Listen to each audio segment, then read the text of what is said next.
Você acredita que mentir pode ser um ato de heroísmo? E se eu te dissesse que uma das maiores heroínas da Bíblia salvou milhões de vidas usando engano e manipulação psicológica? Isso te choca? Deveria chocar mesmo. Porque hoje vamos falar de uma mulher que enganou o homem mais poderoso do mundo, mentiu sobre sua identidade por anos e usou sua beleza como arma para destruir seus inimigos.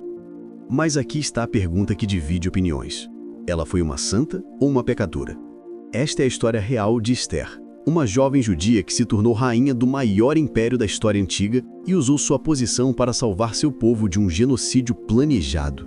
Uma história de coragem, estratégia e fé que aconteceu há mais de 2.500 anos, mas que levanta questões morais que ainda hoje dividem teólogos e estudiosos. Será que Deus pode usar métodos questionáveis para cumprir seus propósitos? Prepare-se para uma narrativa que vai desafiar tudo o que você pensa sobre certo e errado, sobre os limites da fé e os extremos do amor ao próximo. Se você quer descobrir histórias bíblicas que vão revolucionar sua forma de ver a Bíblia, se inscreva agora no canal Do Gênesis a Hoje e ative o sininho. Então, será que mentir para salvar vidas é pecado ou virtude? Você consegue imaginar governar 127 províncias? Estamos falando do Império Persa no século V a.C., sob o reinado de Assuero, conhecido historicamente como Xerxes I. Este não era um reino qualquer, era o maior império que o mundo já havia visto até então. Suas terras se estendiam da Índia até a Etiópia, do Mar Cáspio até o Egito. Mais de 50 milhões de pessoas viviam sob seu domínio. Para você ter uma ideia da grandeza, Roma, no seu auge, controlava cerca de 40 províncias. Assuero controlava mais de 120. Na capital, Suzã, ficava um dos palácios mais luxuosos da antiguidade. Pilares de mármore, jardins suspensos, salões que comportavam milhares de pessoas. O próprio trono do rei era uma obra de arte em ouro maciço, cravejado de pedras preciosas que hoje valeriam bilhões. Mas aqui está o que mais impressiona. Este homem tinha poder absoluto de vida e morte sobre dezenas de milhões de pessoas. Uma palavra dele poderia exterminar povos inteiros. E foi exatamente isso que quase aconteceu. Como uma simples jovem judia poderia enfrentar um poder tão descomunal? Como alguém sem exército, sem riquezas, sem influência política, poderia derrotar o homem mais poderoso da Terra? A resposta vai te surpreender mais do que você imagina. O que você faria se sua esposa te desobedecesse publicamente na frente de todo o império? Esta é exatamente a situação que o rei Assuero enfrentou com a rainha Vasti. Durante uma festa que durou 180 dias, isso mesmo, 6 meses de festividades, o rei, embriagado, ordenou que Vasti aparecesse diante de todos os convidados para exibir sua beleza. Mas Vasti fez algo impensável. Ela disse não ao rei. Em uma cultura onde desobedecer a um monarca significava morte certa, ela se recusou a ser tratada como objeto de exibição. O resultado foi banida para sempre, perdendo título, riquezas e posição. Mas aqui começa algo ainda mais extraordinário. Os conselheiros sugeriram o primeiro reality show da história. Jovens virgens de todo o império seriam trazidas ao palácio para competir pelo título de nova rainha. Imagine, milhares de candidatas, um ano inteiro de preparação com tratamentos de beleza, perfumes e roupas luxuosas. Entre essas jovens estava uma órfã judia chamada Hadassa, que mudaria seu nome para Esther. Criada por seu primo Mordecai, ela não tinha riqueza, não tinha posição social, não tinha conexões políticas. Mas como uma simples órfã conseguiu conquistar o coração do homem mais poderoso do mundo? E por que ela escondeu sua verdadeira identidade? A estratégia que ela usou foi tão genial que mudou o curso da história. Você já teve que esconder quem realmente é para sobreviver? Esther viveu isso todos os dias por anos, porque aqui está o segredo que poderia ter custado sua vida. Ela era judia em um império onde os judeus eram apenas mais um povo conquistado, sem direitos especiais. Mordecai, seu primo e pai adotivo, lhe deu uma ordem que salvaria sua vida. Não reveles a ninguém teu povo, nem tua parentela. Mas por que esse segredo era tão perigoso? Porque no Império Persa existiam leis raciais e preconceitos étnicos que poderiam desqualificá-la instantaneamente da competição real. Imaginem a pressão psicológica. Todos os dias fingir ser alguém que não era. Inventar uma nova identidade, criar uma história falsa sobre sua origem. E não esqueça, estamos falando de uma época onde investigações sobre candidatas ao trono eram rigorosas. Durante um ano inteiro de preparação no harém real, Esther teve que manter essa mentira viva. Tratamentos de beleza, aulas de etiqueta, conversas com outras candidatas. Tudo isso enquanto escondia sua verdadeira fé, seus costumes, sua família. Mas aqui está o mais impressionante. Quando chegou sua vez de se apresentar ao rei, ela conquistou não apenas seu coração, mas também o respeito de todos no palácio. Hegai, o eunuco responsável pelas candidatas, chegou a favorecê-la abertamente. Mas como alguém consegue amar verdadeiramente vivendo uma mentira? E o que aconteceria quando a verdade viesse à tona? O que Esther não sabia é que esse segredo se tornaria sua maior arma. Você conhece alguém movido pelo ódio puro? Então você precisa conhecer Amã, o Agagita, um homem que transformou sua sede de vingança pessoal em um plano de genocídio que quase exterminou uma nação inteira. Amã era o segundo homem mais poderoso do Império Persa, primeiro-ministro, conselheiro principal do rei e com uma influência política que chegava às 127 províncias. Todos se curvavam diante dele, exceto um homem, Mordecai, o primo de Esther. Mas por que Mordecai se recusava a se curvar? Como judeu devoto, ele adorava apenas a Deus e não prestaria reverência a nenhum homem. Para Amã, essa desobediência era uma humilhação pública inaceitável. E aqui está onde a história fica sombria. Ao invés de punir apenas Mordecai, Amã decidiu exterminar todos os judeus do império. Pense na maldade por trás disso. Por causa do orgulho ferido por um homem, ele planejou matar milhões de inocentes. Homens, mulheres, crianças, idosos. Famílias inteiras seriam massacradas por causa da birra de um político corrupto. Amã tinha riqueza, poder político, acesso direto ao rei e uma influência que poucos na história já possuíam. Ele era literalmente intocável. Ou pelo menos pensava que era. Mas como ele conseguiria convencer o rei a assinar uma sentença de morte para um povo inteiro? Que mentiras ele inventou? E qual seria o método para executar esse plano diabólico? O que Amã não sabia é que estava declarando guerra contra a rainha que dormia ao lado do rei todas as noites. Você consegue imaginar como convencer alguém a assinar uma ordem de extermínio? Amã era um mestre da manipulação política e sua estratégia foi diabolicamente genial. Ele não chegou ao rei falando sobre vingança pessoal. Isso seria burrice. Ele criou uma narrativa de ameaça nacional. Existe um povo espalhado por todo o teu reino, disse Amã ao rei, cujas leis são diferentes das de todos os povos e não cumprem as leis do rei. Ele pintou os judeus como terroristas internos, uma ameaça à segurança nacional.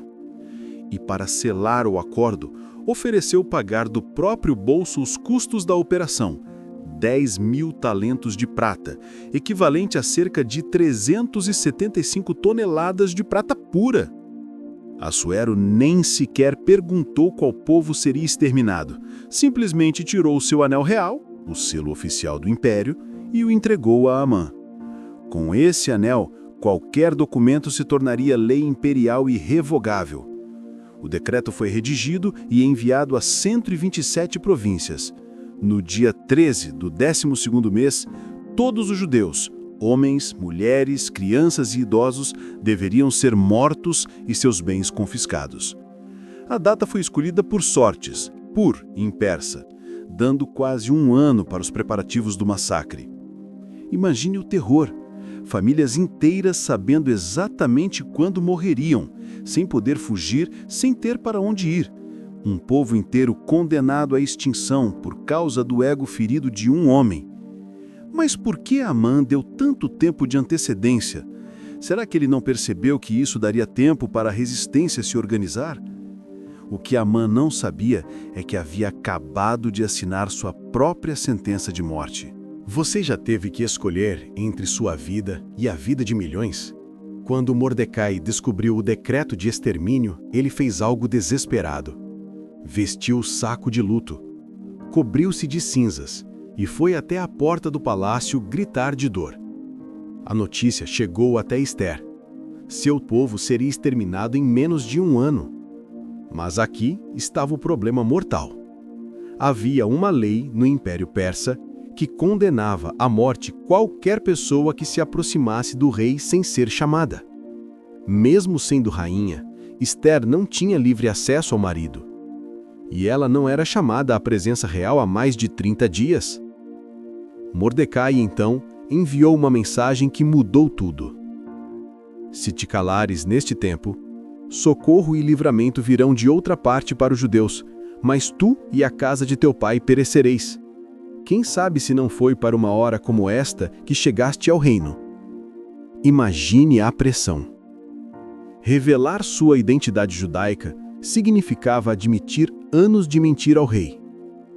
Aproximar-se dele sem convite poderia resultar em execução imediata. Mas ficar em silêncio significava assistir ao genocídio de seu próprio povo. Ester, então, pronunciou as palavras que entraram para a história. Vai, ajunta todos os judeus e jejuai por mim 3 dias. Eu e minhas servas também jejuaremos. Depois, entrarei a ter com o rei, ainda que seja contra a lei. E se perecer, pereça. Mas qual seria sua estratégia? Como uma mulher poderia derrotar o segundo homem mais poderoso do império? E por que ela não revelou tudo de uma vez? A genialidade do que aconteceu a seguir ainda impressiona estrategistas militares hoje. Por que Ester não foi direto ao ponto? Aqui está onde a genialidade dela brilha. Quando se aproximou do rei sem ser chamada, arriscando a vida, e ele estendeu o cetro real, poupando-a da morte, ela poderia ter revelado tudo imediatamente. Mas ela fez algo totalmente inesperado. Convidou o rei e Ramã para um banquete. E quando chegou o momento do banquete, o rei perguntou: "Qual é tua petição, rainha Ester?"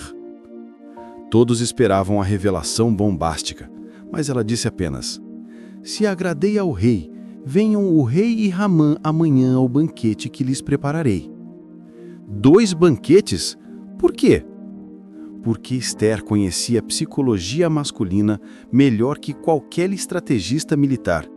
Ela sabia que curiosidade não saciada se transforma em obsessão. O rei passou 2 dias inteiros se perguntando: o que será que ela quer? Enquanto isso, Ramã estava nas nuvens. Fui o único convidado para jantar com o rei e a rainha 2 vezes seguidas. Seu ego inflou tanto que construiu uma forca de 23 metros de altura para enforcar Mordecai no dia seguinte. Mas aqui está o golpe de mestre. Durante esses 2 dias, algo extraordinário aconteceu. O rei teve insônia e mandou ler os registros históricos do reino. Descobriu que Mordecai havia salvado sua vida de um atentado e nunca foi recompensado. Coincidência? Ou Ester sabia que, dando tempo, as peças do quebra-cabeça se encaixariam sozinhas? No segundo banquete, tudo explodiria de uma forma que nem Ramã conseguiria imaginar. Imagina a cena. Segundo banquete, o rei curioso há 2 dias, Amã orgulhoso pensando ser o favorito real e Ester pronta para o golpe final. Quando o rei perguntou novamente qual era sua petição, Ester finalmente largou a bomba que destruiria tudo. Se achei graça aos teus olhos, ó rei, e se bem parecer ao rei, seja-me dada a minha vida como minha petição, e o meu povo como meu desejo. Porque estamos vendidos, eu e o meu povo, para nos destruírem, matarem e exterminarem. O rei ficou em choque total. Quem é esse e onde está o que ousou fazer tal coisa? A tensão no ar era cortante. Finalmente descobriria quem ameaçava sua rainha amada. Esther então apontou diretamente para Amã e disse as palavras que selaram seu destino. O adversário e inimigo é este mau Amã. A reação foi instantânea e devastadora. Amã empalideceu de terror diante do rei e da rainha. O homem mais arrogante do império descobriu, em segundos, que havia planejado matar a própria rainha sem saber. O rei, furioso, saiu para o jardim do palácio. Quando voltou, encontrou Amã se jogando sobre o divã onde Esther estava, suplicando por misericórdia. "Porventura também forçará a rainha perante mim nesta casa?" gritou Assuero, interpretando como tentativa de violência sexual. Naquele momento, um dos eunucos disse algo que foi a pá de cal. "E eis que também a forca de 50 côvados de altura que Amã fizera para Mordecai está junto à sua casa. E sabe qual foi a ordem do rei? Enforque-o nela." A ironia da justiça divina é impressionante. Amã foi enforcado na mesma forca de 23 metros que havia construído para matar Mordecai. O mal que planejou para outros se voltou contra ele mesmo. Mas a história não termina aí. Ainda havia um problema gigantesco. O decreto de extermínio dos judeus continuava válido. Por que o rei não podia simplesmente cancelar a ordem? Porque, segundo as leis persas, decretos reais selados com o anel imperial eram irrevogáveis. Nem mesmo o próprio rei podia mudá-los. Então, Esther e Mordecai tiveram que ser criativos. Emitiram um segundo decreto, dando aos judeus o direito de se defenderem e atacarem seus inimigos primeiro. O resultado? No dia marcado para o massacre dos judeus, foram os inimigos dos judeus que foram exterminados. Em Suzã, a capital, 500 homens foram mortos, incluindo os 10 filhos de Amã. Em todo o império, 75 mil inimigos dos judeus perderam a vida. Mordecai foi promovido ao cargo que era de Amã, tornando-se o segundo homem mais poderoso do império. E Esther continuou como rainha, agora sem precisar esconder sua identidade. Mas aqui estão as lições eternas desta história. Primeiro, Deus pode usar pessoas imperfeitas em situações impossíveis para cumprir seus propósitos. Segundo, às vezes a coragem de uma pessoa pode salvar multidões. Terceiro, o mal que planejamos para outros frequentemente se volta contra nós mesmos. Será que Esther foi uma heroína ou uma manipuladora? Talvez ela tenha sido exatamente o que aquele momento histórico precisava, uma mulher corajosa o suficiente para arriscar tudo pela justiça. E você? Teria essa coragem? Se você ficou impressionado com a sabedoria de Esther, precisa conhecer Sansão, o homem que carregava a força de 1000 exércitos. E que tal descobrir Jonas e o grande peixe? Castigo ou salvação? Se inscreva agora no canal do Gênesis ao Hoje e ative o sininho para não perder essas histórias que vão revolucionar sua forma de ver a Bíblia.